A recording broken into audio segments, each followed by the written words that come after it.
Good morning, Marie, and good morning, everyone. Wow, I know slightly chilly around the country morning on this Thursday morning. In KZN here, the sun is shining, so I am really happy. I am so thrilled. As Marie says, we do not take for granted how valuable your time is. I certainly do not take for granted when you afford me 60 minutes of your time on a busy workday. So I plan to, I hope to, I intend to add as much value for you as I can within these 60 minutes. And I really love what Almarie said by way of introduction. My backstory is I've been running a branding and marketing and design agency for a number of years. This year it's 18 years old. And what started to happen was during COVID, the coaching that I was doing with the entrepreneurs that I was working with was around working on their marketing strategies, working on their brand positioning. And I'm sitting with an entrepreneur in a room. And we in kind of the third quarter of the year, and we're planning for the new year and the kind of marketing strategy. And I'm asking him all the basic questions around who we need to be speaking to. And he's just not answering as clearly as we used to when we had some sessions prior to that. And I just stopped and I said, what's going on? Like, tell me what's happening. How are you? And he said to me, Raksha, you are asking me these questions. I don't even know the answers to them. I don't even know if my business is going to exist in 6 months. And you want me to go and pull out a potential marketing strategy. I'm so stressed. I'm so anxious. I'm not sleeping at night. In my culture, in my community, we aren't allowed, or we don't get the space to talk about the fact that mentally I'm not feeling well. Physically, I'm not feeling well. And I don't know how to show up for this business every single day. And I don't know how to show up and contribute well into my family that's expecting it of me every day. At the moment, we have 49, 50 of you in the room. And I'm sure that many of us can relate with this exact example, where it's fine, things are ticking over and I need to be doing stuff or something happens. But this being simply cannot cope with one more thing added on the plate, or one more thing that goes wrong, or one client's raising a complaint about something that didn't go right. How often are we almost at that breaking point? And what's the ripple effect of that on our physical, mental health, our family, our friends, our business, and our teams? More than ever, there is such a deep and intense and intentional focus now on taking care of this being who is running the business. So if you haven't taken time to just check in with yourselves, let's do it together right now. This wasn't an intention of mine, but I thought if we're talking about holistic wellness, let's start with it. So with me at the moment, I invite you to just sit up, like sit with your spine straight and upright. I really don't want you to be slouching or lying on the bed. If you are sitting on a couch or something, just bring your butt to the edge of the chair so that you're sitting upright and straight. And with me for a minute, let's please just close our eyes and go inward for a bit. As we go inward, let's just become aware of our breathing. And with me together, let's take a nice, long, deep breath in. Nice breath all the way to the bottom of your lungs. And let's breathe out. We're going to do that 2 more times. Let's take a nice, deep breath in. And breathe out. Let's be really intentional with this last one. Let's take a nice, deep breath in. And here, let's hold the breath. Let's hold that breath inside just for a beat, a second or two. And let's exhale. And I want you to become aware of how you are feeling in this moment right now. Let's become aware of how we're feeling. And let's just become aware of our breathing. Every inhalation energizes the body, and every exhalation relaxes the body. I'm just setting an intention for this time you're spending with me over the next couple of minutes. Let's set an intention of why you're here and what you want to gain out of this time together. And let's become aware of our body. Let's become aware of our surroundings, the room you're sitting in.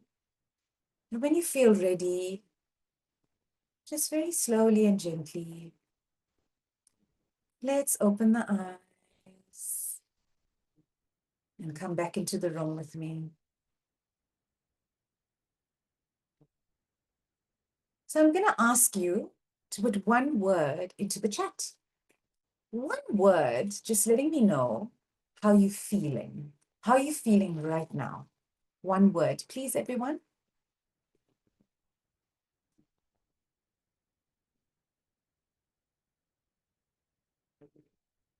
Hmm.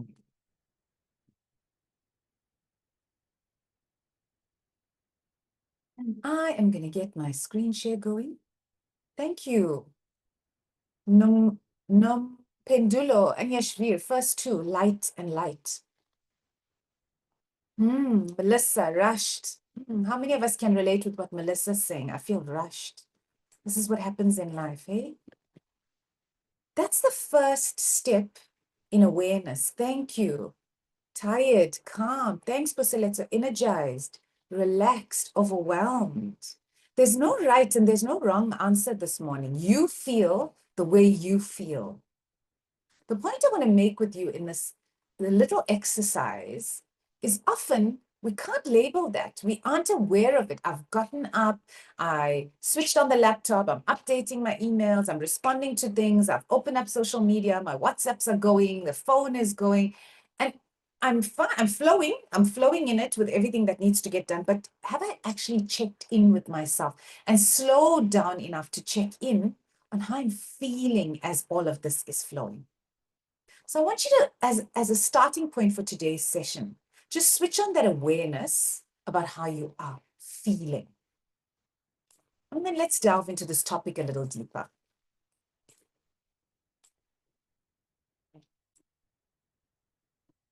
So the topic we're going to talk about is integrating holistic wellness into your business culture. You know, when we talk about business culture, we talk about our mission and our vision and our values.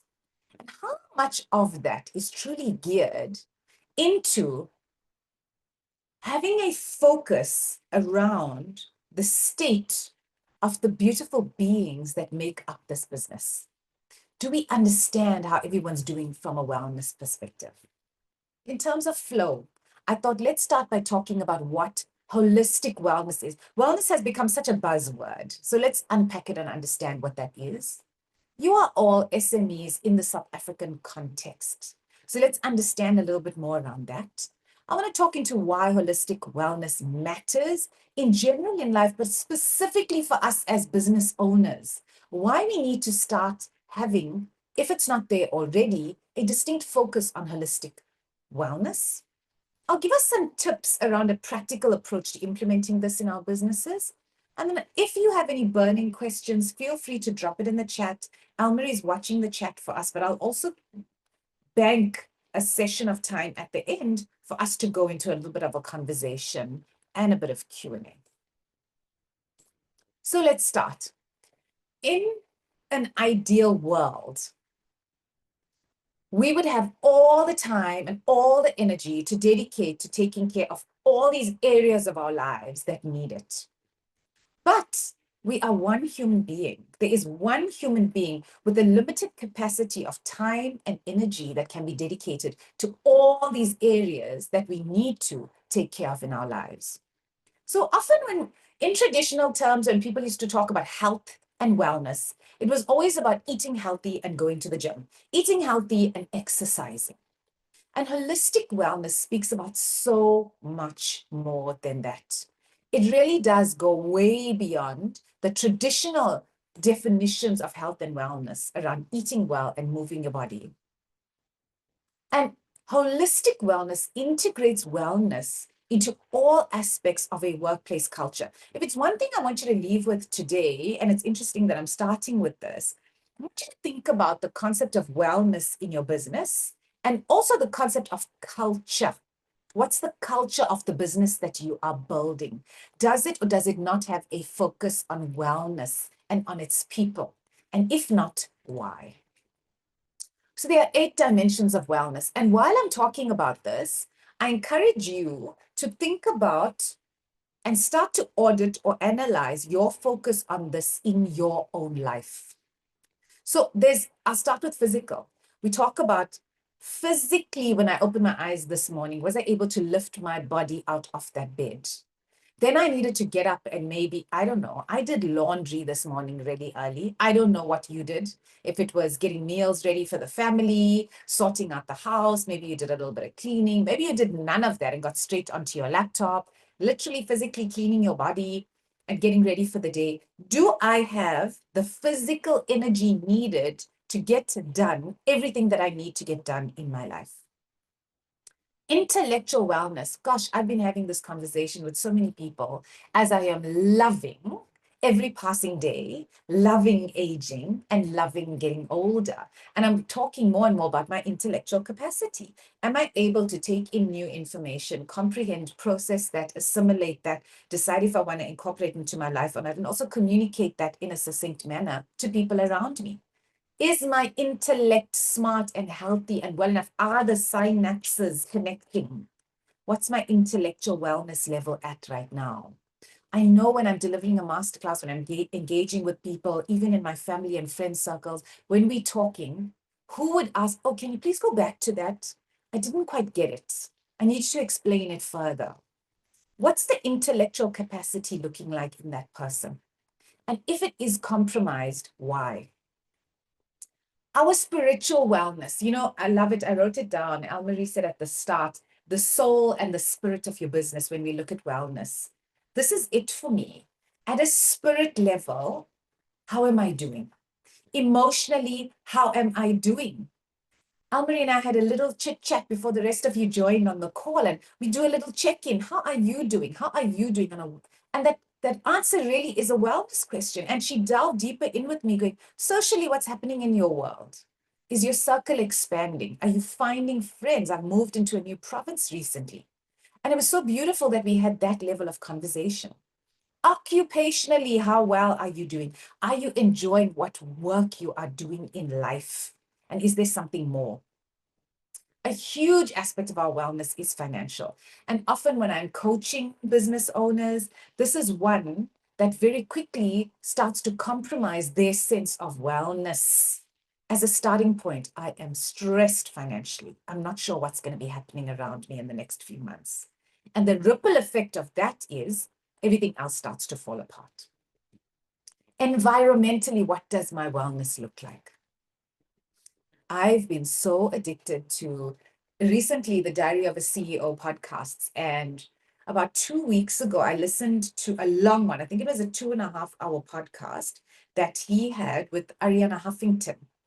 And if you don't know who she is, she's just a phenomenal woman in business. And I really enjoy her content because she has a really deep focus on wellness. And she focuses, the one, she had written a book about a breakdown that she had mentally, physically, and it all really boiled down to sleep. She really wasn't getting good quality sleep. And I loved her podcast because she spoke about a couple of things. So I want you to think about physically, mentally, emotionally, socially, and financially how you are doing from a well-being perspective. And when I go back to this podcast with Ariana Huffington, she spoke about 5 areas, and I really liked it. She spoke about boiling it down to 5 areas, specifically as people in business. She was speaking as women in business. We are all men and women in business here. And she spoke about these 5 areas. Am I getting good quality sleep? Am I nourishing myself well? Am I eating the right foods that are nourishing me? I have a really sensitive body and it talks to me. My body really talks to me. I have to tell you, it says to me, I want broccoli. It often asks for green things. I want spinach and I want Brussels sprouts and I want broccoli. And I know my body is craving that because something is lacking in it. And then my mind and my leisure and my pleasure centers come in and go, oh, I want to eat a waffle today.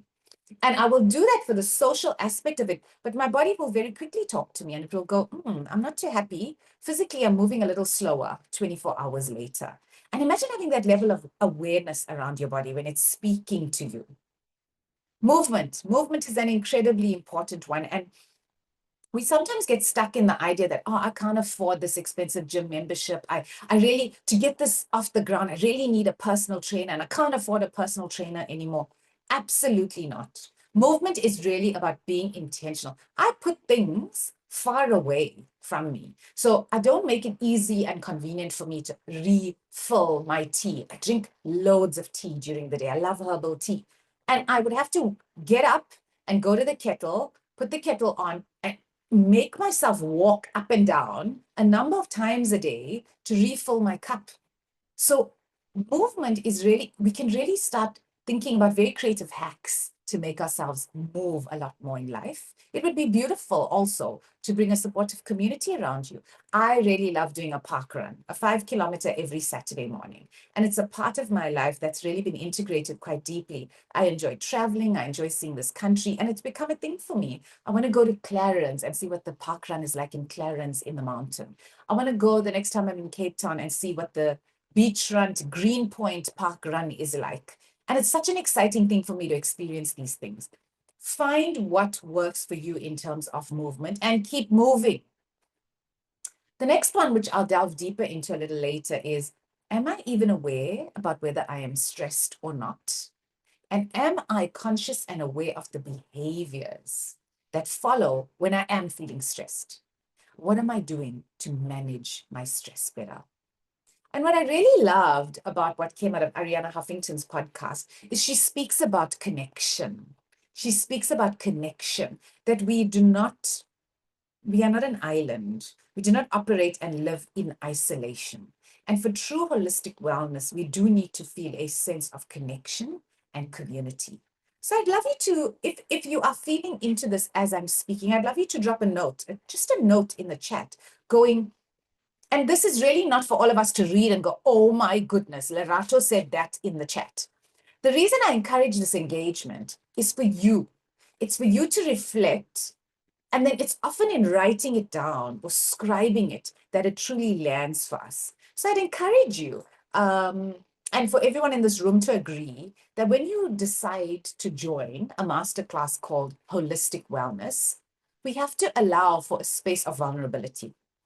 So I want us to agree that we're creating a safe space here for the next couple of minutes where everyone can share openly. So I want to encourage you in the chat right now, as I've spoken through these different areas of holistic wellness, if something's landed for you, drop an insight in the chat for yourself and also for everyone else in the room going, I just realized maybe I should be paying a little bit more attention to my food and nutrition.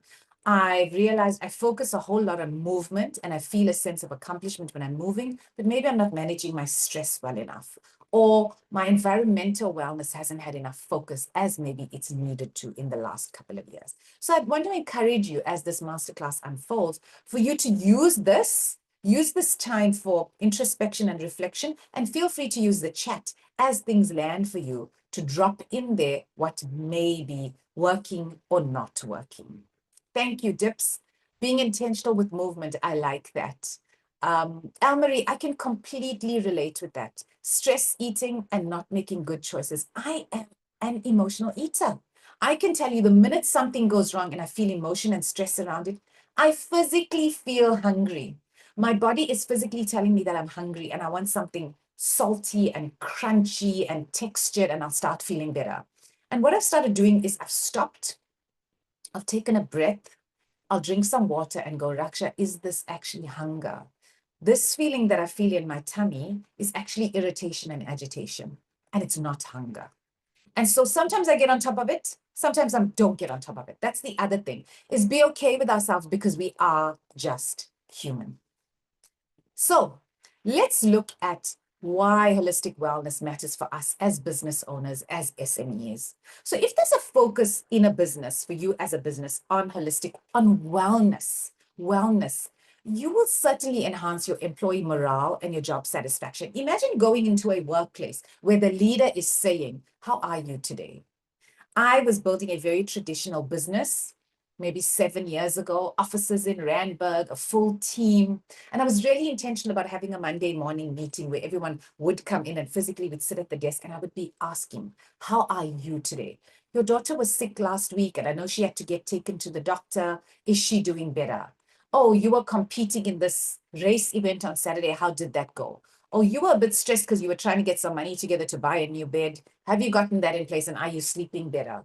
Like it it it shows that you care and it goes beyond just, "Hey, you come here, do your job and meet your KPIs." When people feel taken care of, they will show up with a different energy and they will bring more into what it is that they do.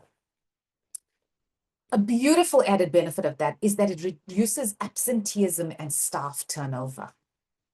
I mean, how frustrating for us as businesses when people simply don't show up. And this, again, I want to remind us, builds into the culture of a business. And what's the cost of hiring new people? Staff turnover. I've invested in someone, I've onboarded them, I've helped them to understand their job role, I've managed them in terms of what they can and can't do. Staff turnover. Boosting productivity and creativity. Productivity is one thing. Productivity is someone showing up. They have a certain number of hours in a day. They have a certain number of tasks that they need to get done. And when we have a focus on wellness, boom, boom, boom, things are getting done within their time frame. But what's really beautiful about wellness is it unlocks for me what I call innovation. I'm not able to feel creative and think creatively and innovate around things if I don't feel well. So when I know that I'm talking to a client and as they're speaking to me, I'm understanding what their problem is and my brain is already crafting. I mean, last week I sat with a client who is struggling with wellness. And as I was sitting with him, I started to design a whole 10-session coaching program for him because he's just so depleted. And I was so excited. There was such creativity inside me going, "Oh, on a physical level, we're going to start putting some boundaries in place and doing some physical stuff for him to start moving his body. Oh, he is actually really short with his staff, and that's really not good. I can't change his staff, but I can change how he's managing his stress. So we're going to do some breath work. We're going to do some awareness exercises every morning so that he can start being aware of the state of mind he's in when he gets into the office and how he's engaging with his staff." Creativity unlocks and innovative thinking unlocks when we have a culture and a focus on wellness. Oh, I come from a world in corporate where, as an agency, we used to build and create and design what is called an employer brand. So, you get a brand, a traditional brand. So, say you run a panel beating business, and I develop a brand to sell my panel beating services to a potential client. An employer brand is a brand for all the staff that I have. And when they are standing around the braai stand with their friends over the weekend and they go, "Hey, buddy, where do you work?" And he says, "Oh, I work at this panel beating business." Sure, it is a crap show there. Everyone is so stressed. Everything is so last minute. And I never get everything done in a day. That is your employer brand. What are people saying about your business? Your team, what's your staff saying about your business? Is your employer brand positive? The other scenario is, I work at this panel beating business and cheapest, we have got the sharpest, smartest leader. Logistics and operation is so tightly done. When I arrive in the morning, I know exactly what I'm able to get done by the time the day ends. We have check-ins where they really care about how we're feeling. We have fun as a team. And I wouldn't want to work for anybody else. To build a positive employer brand is huge in terms of your branding, your marketing, and the positioning of your business. It also really helps attract people to your business as you grow or as staff turns over. It supports compliance with labor laws and ethics in South Africa. So do we ever think about this? I can reduce how much trouble I could get in with the CCMA or with the labor laws in this country if I have a focus on holistic wellness. That's a definite bonus for us as business owners in South Africa, right? I'm going to have happy people. I'm going to have committed people. I'm going to have engaged people. I'm going to have less HR, compliance, and labor issues as a result of that. Certainly a bonus, I would think. And all of this, the most important thing for me that it all boils down to is a positive, a solid, an enthusiastic, an encouraging, an energized, and an engaged workplace culture. You know, culture is an interesting thing. It is something that is so intuitive and energetic. So I walk into a business and I don't need to, no one needs to say anything to me. No one needs to do anything for me. But there's an intuitive feeling that I get about whether people are treated well here, whether people are, and I'm always focused on it because this is the world that I come from, right? I'm always auditing employer brands. I'm always auditing marketing. I'm always auditing the wellness state of businesses. And as I walk in, I get a sense of that. So a workplace culture is gold. A workplace culture can be your absolute gold or it can be your absolute breaking point. So I want to encourage all of us to put a nice focus on our wellness and linking that into how we are building a positive culture within our businesses. A few slides more to go. I think I just want to ask, Marie, is there anything in the chat that you want me to be focusing on yet? So there's some really interesting stories just of how people have turned their lives around. Somebody said that they stopped smoking. They kind of 4 years ago, he looked, at his life and decided that he wanted to stop smoking and that he's so much healthier. And someone else was saying how, he thought his life was going to fall apart because his car broke down. So he started walking. And now he had to walk everywhere, and all of a sudden he realized that he's a lot fitter now. So yeah, some really inspiring stories in there. We can go through them at the end. That's beautiful. Thank you, everyone. Thank you so much for sharing. And you know, for those of you who shared, what happens when you share that story is you affirm it for yourself and it becomes stronger in your life. I do walk and I am healthy. This is a part of my life. I am no longer a smoker. I have healthier lungs and it supports a healthy body and it supports a healthy environment around me. So I want to encourage more of you to share. And remember, this is a safe space. So it doesn't always have to be your positive and encouraging stories. If there's something that you're struggling with, like, oh, I'm such a stress eater, I can't get on top of it. I have to find a way to pay attention and focus so that I can shift that behavior. So please also feel free to share that stuff with us as well. Let's Yeah, understand. Shamsia Bonga is saying, when he's stressed, I feel nothing more than I must just work to distract myself from it. So he uses work, to distract himself from his Yeah. thoughts. Siyabonga, I can relate with that. I can relate with that. When the to-do list is huge and there's so much to get done and I'm feeling so stressed about it, even when I'm sleeping, I'm doing the work in my dreams. I'm putting the proposal together. I'm delivering that. And then when I wake up, I feel like I haven't slept and I'm really, really tired. So I understand that kind of logical, natural way of wanting to deal with it that way. But I can tell you, Sia, in the long run, it's not healthy. So find a way of still getting the work done, but making sure that you break away from it and take care of this being. Because what will happen, Sia, is that you'll start to resent the work.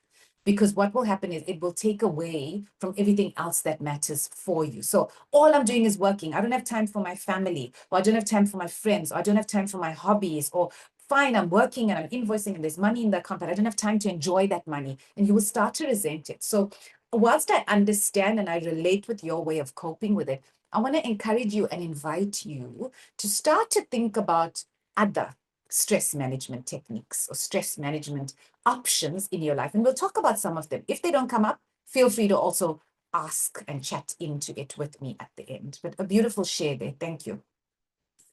So let's look at some of the unique challenges that we face, specifically as South African SMEs. We have resource constraints. Sometimes I don't have enough of I am literally working and coaching entrepreneurs in agriculture who, because of the severe climate change, didn't plan for heavy rains where their crops are now flooding or drier climates where it was supposed to rain and there wasn't any rains. These are real things that we deal with. So the yield for this crop is not going to be as I had planned for this financial year end. Those are real challenges that we deal with. We deal with cultural diversity. The way I speak with Larato is different with the way I'll engage with Al-Marie, is different with the way I'll engage with Raksha. There are cultural nuances that we need to engage with as business owners. How do I deal with that?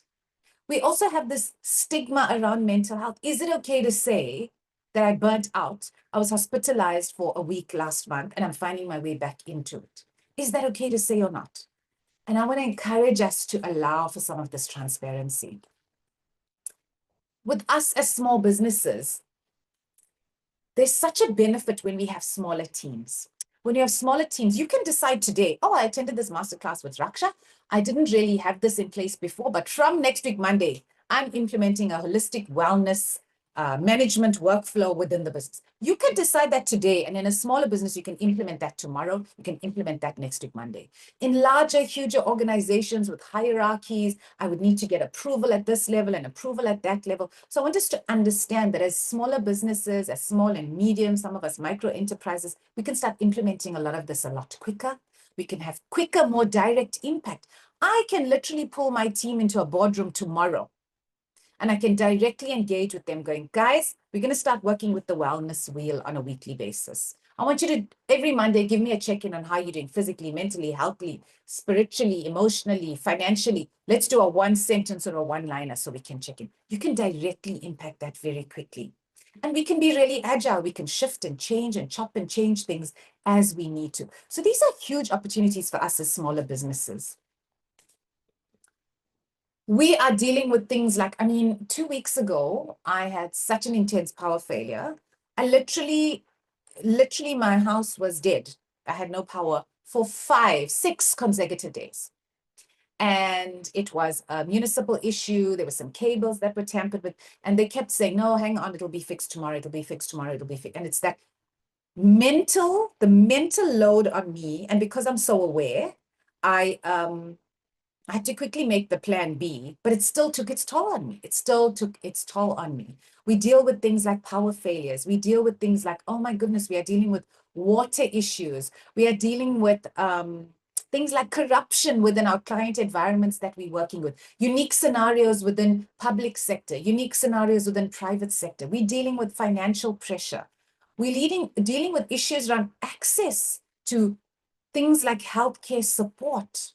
So I want us to really, sometimes it's like put your head down, don't look at the problem and just keep going, keep going. Something will give eventually. But I want us to really lift our heads up and look it straight and square in the eye and go, this is a problem and I need to figure out a way of how to get on top of it. So I wanted us just to have a realistic look at some of the things that we deal with. If we were to boil it right down, and if we were to look at it in terms of 4 pillars that we should ideally be paying attention to, your physical body is the most precious gift you have. Your physical body is the most precious gift you have. I mean, Almarie and I were chatting earlier and she injured her elbow. And, it's only when something goes wrong that we become acutely aware of what it's like to have that when it's right. Physically not being able to put weight on a joint, not being able to walk as comfortably from the bottom of a staircase to the top of a staircase. Let's not underestimate the value of our physical health because if I cannot physically show up for this business, how can I build a successful, sustainable business? So it's really nice to encourage in your environment, in your business environment. I mean, do you all have a walking team? Do you potentially have like a paddle team? Whatever's happening, like, is there some physical activity that you can do as a group that encourages you to get out there, be active, and be healthy? Every single time we have a get together as a team in the business, is it always donuts and cupcakes? Or can we look at really doing some healthy, nutritious, crunchy wraps and having a whole, like, I don't know, a challenge where we all got ingredients and we've got to come up with the coolest, healthy, yummy snacks or desserts. So it's all about inculcating this culture within a business. Also, are we encouraging proper physical rest? So do I have the most unrealistic expectations of my team that they must work 24/7, 365, but still function? It is the most unrealistic thing for me. And often I see this when we hire little interns in our business and we overload their plate with so many things that they have to do. Set them up for success physically. So really focus in on that physical side of how you are building wellness within your business and your teams. The mental and emotional side of things. Are we promoting mental health? What does that mean?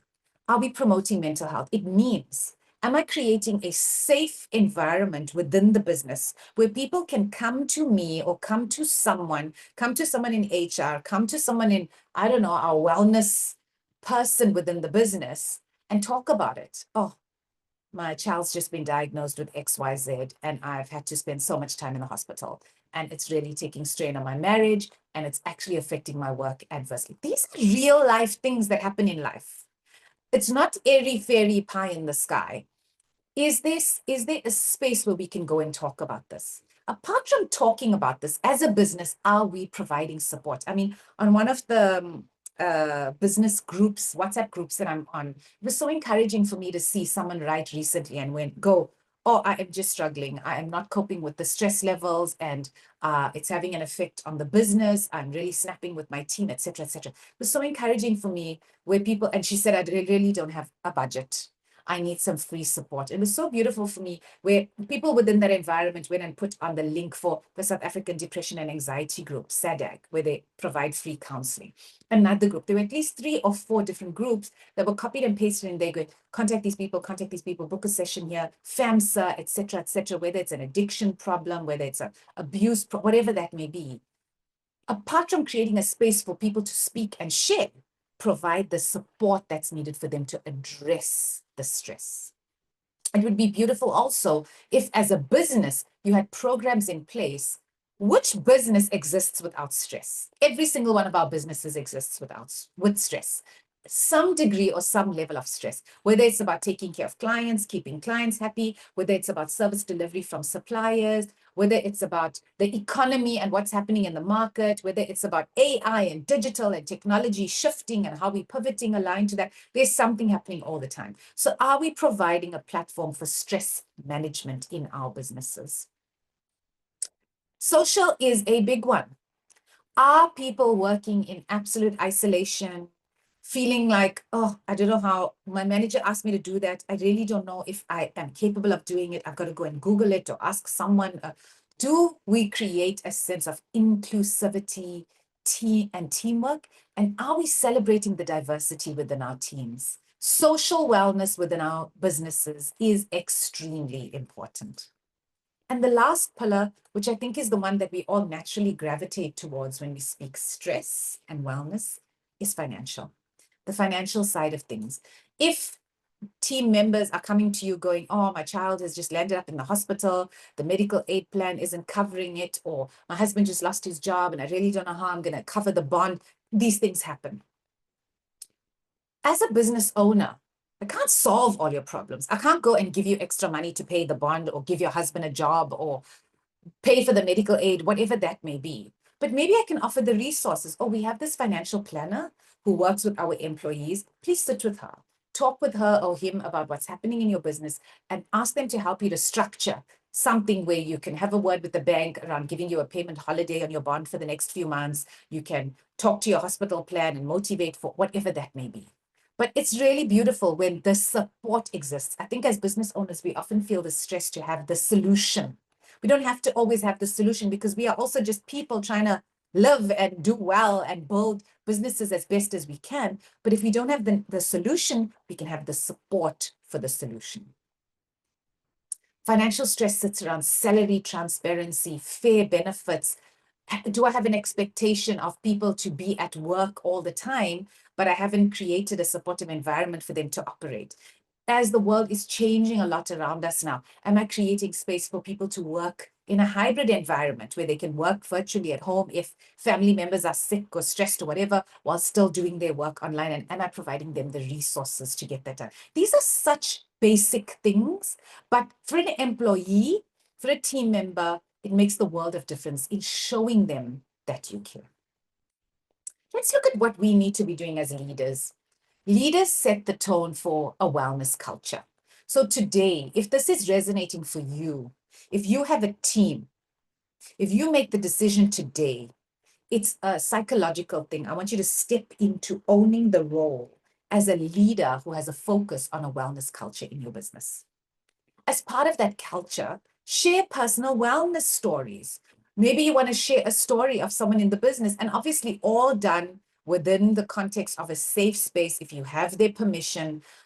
Hi, team. Thank you for sharing. Thank you for coming into the weekly meeting. It was really lovely last week when Busisiwe shared what she was really struggling with, and she sat with our wellness consultant. And Busisiwe, would you like to share with the rest of the team what you were able to implement? And maybe Busi goes, I was feeling really low energy and lack of this and really sluggish and struggling to get up and get my work done. And I sat with the wellness consultant and we did a little bit of basic yoga stretches, and I've incorporated this routine into my daily routine. And today I'm actually feeling so much more energized, and I know day on day I'm getting better. Share your personal wellness stories. And sometimes this feels like the soft and fluffy, we don't have time for this in the meeting. We want to know how far we are on our sales target. Let me tell you, this is the stuff that gets you to your sales target. So please focus on the stuff.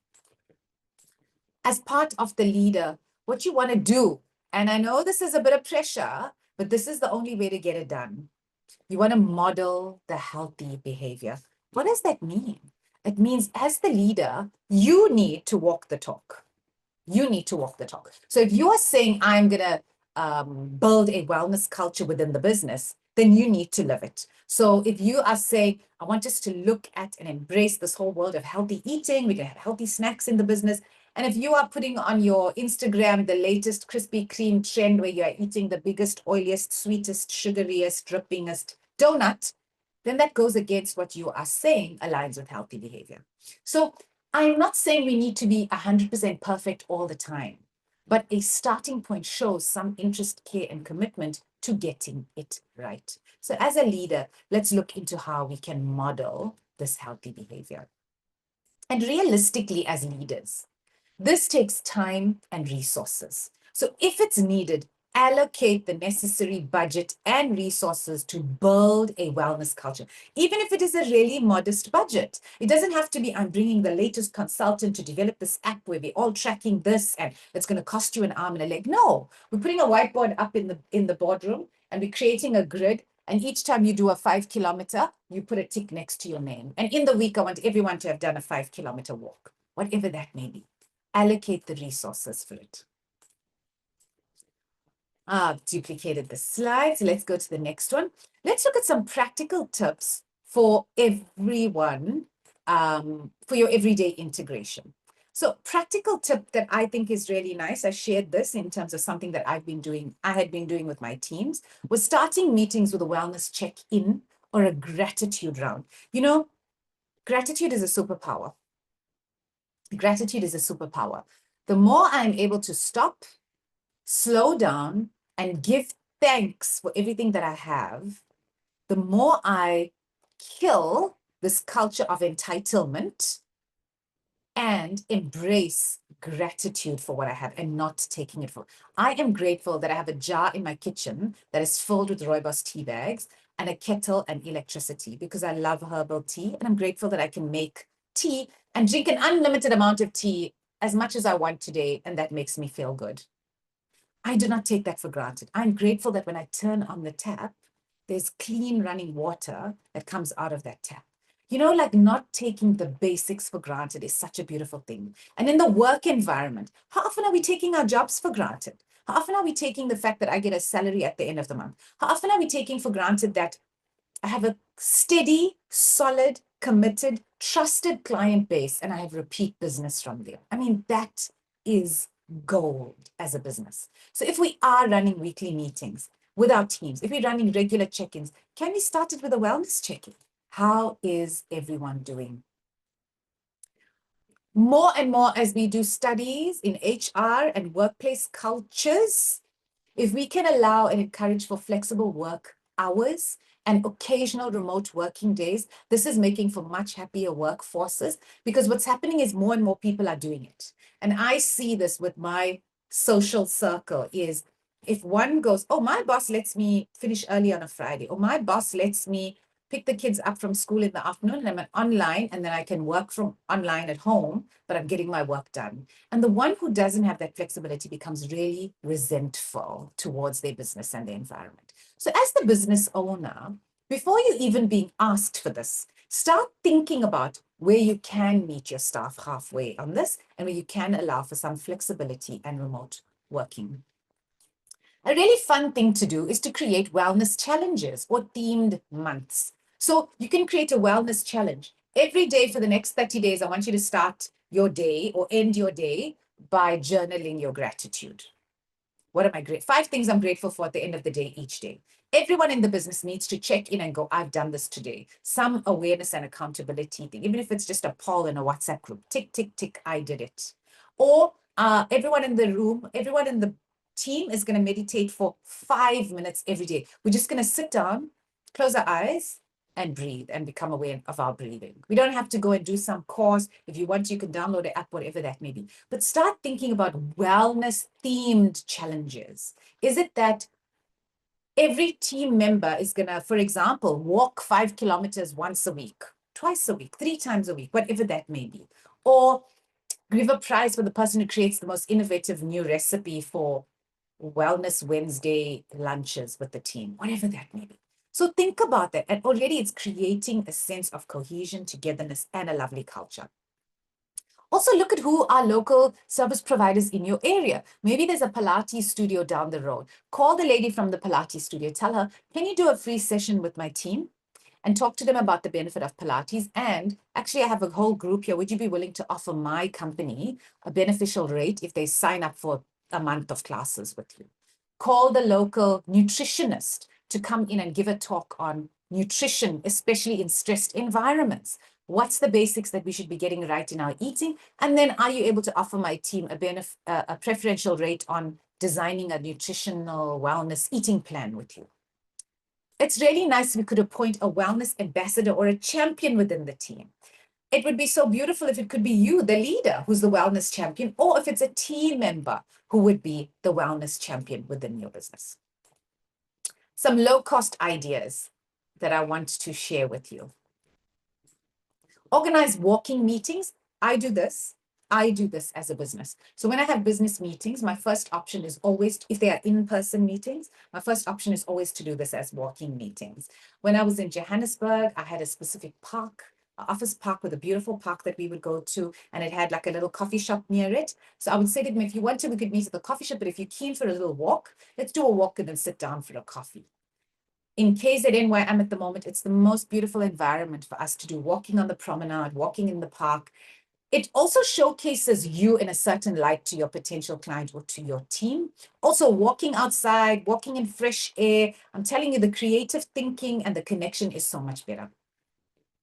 Share helpful wellness content with your team. If you have a staff WhatsApp group, if you have a newsletter that goes out, keep sharing little tips like ditch the Simba chips. Slices of crispy red apple with a thin layer of peanut butter is delicious. Give it a try and let me know what you think. Also promote a mental health open door policy. What does that mean? It means if someone is struggling with their mental health, we should create a safe space where they can come and talk about it, an open door policy. I am feeling depressed. I'm particularly anxious today. I can't breathe. I think I'm having a panic attack. I don't know if I'm going to get the proposal done on time. Is there somewhere safe that they can go and speak about it?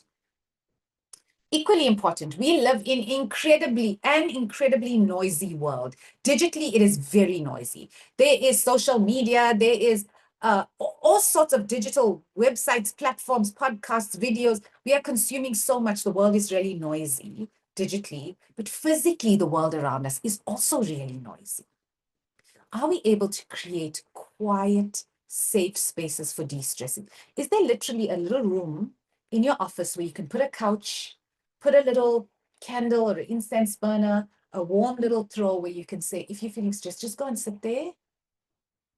Cross your legs if you need to, but just close your eyes and de-stress and be quiet.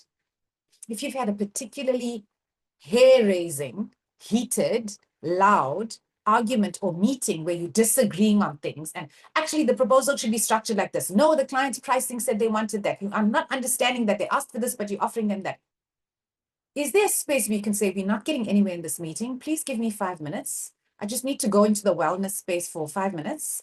Let me think about it and I'll come back to this discussion. What a beautiful culture of wellness.